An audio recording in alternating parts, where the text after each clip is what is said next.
முந்தைய அரசாங்கங்களால் முறைகேடாகவும் ஊழல் நிறைந்த வகையிலும் தொடங்கப்பட்டு பாதியிலேயே கைவிடப்பட்ட அபிவிருத்தி திட்டங்களை நிறைவு செய்வது விருப்பப்பட்டு செய்யும் காரியமல்ல, மாறாக நாட்டிற்கு ஏற்பட்டுள்ள இழப்பை குறைப்பதற்கான சேதக் கட்டுப்பாடு மட்டுமே என்று சபை முதல்வர் அமைச்சர் பிமல் ரத்நாயக்க தெரிவித்துள்ளார்.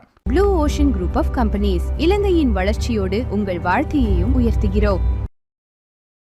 நாடாளுமன்றில் நடைபெற்ற விவாதத்தின் போது எதிர்க்கட்சி உறுப்பினர் சமிந்த விஜயசிறி எழுப்பிய கேள்விக்கு பதிலளிக்கும் போதே அவர் இதனை தெரிவித்தார். எதிர்க்கட்சியில் இருந்தபோது இத்திட்டங்கள் கடுமையான ஊழல் நிறைந்தவை என்றும் நஷ்டத்தை ஏற்படுத்துவை என்றும் விமர்சித்தீர்கள். தொலைக்காட்சிகளில் தோன்றி இத்திட்டங்களுக்கு எதிராக கருத்து தெரிவித்தீர்கள். அன்று நீங்கள் கூறிய குற்றச்சாட்டுகளுடன் ஊழல்கள் குறித்த விவரங்களும் கணக்காய்வு அறிக்கையில் இடம்பெறவில்லை. ஆனால் இன்று ஆட்சிக்கு வந்த பிறகு அதே திட்டங்களை நீங்கள் முன்னெடுத்து செல்கிறீர்கள். அன்றைய உங்கள் நிலைப்பாட்டிற்கும் இன்றைய செயல்பாட்டிற்கும் இடையே மிகப்பெரிய முரண்பாடு உள்ளது. இத்திட்டங்கள் குறித்து தெளிவான விளக்கத்தை நாட்டு மக்களுக்கு வழங்க வேண்டும். එහෙම නැත්තම් මේක ඉදිරියට තමුන්නාසලා කරන්නෙම නැහැ කියන කාරණේ කියන්න. අනිත් කරුණ තමයි මට කියන්න තියෙන්නේ මේ ව්‍යාපෘතිය අලාභයි කියලා තියෙන්නේ. இத்திட்டம் நட்டமானது என்பதை நாங்கள் மட்டும் கூறவில்லை. மஹிந்த ராஜபக்ச அரசாங்கத்தின் அமைச்சரவை பத்திரங்களிலேயே இத்திட்டம் நட்டமானது என்று ஒப்புக்கொள்ளப்பட்டுள்ளது. அதை நிரூபிக்க வேறு ஆதாரங்கள் தேவையில்லை.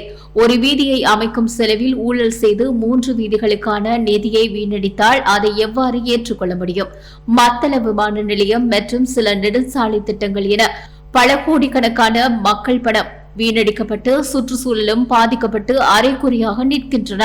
கடந்த 70 ஆண்டுகளாக இந்த தாய்நாட்டிற்கு செய்யப்பட்ட அநீதிகள் மற்றும் குற்றங்களின் விளைவாகவே இன்று சிலவற்றை நாம் செய்ய வேண்டிய கட்டாயத்தில் உள்ளோம். உதாரணத்திற்கு களுத்துறை பகுதியில் வீதி பணிகள் பாதியிலேயே நிறுத்தப்பட்டதால் மக்கள் கடந்த 6 தொடக்கம் 7 ஆண்டுகளாக பெரும் அவதிக்குள்ளாகி வருகின்றனர்.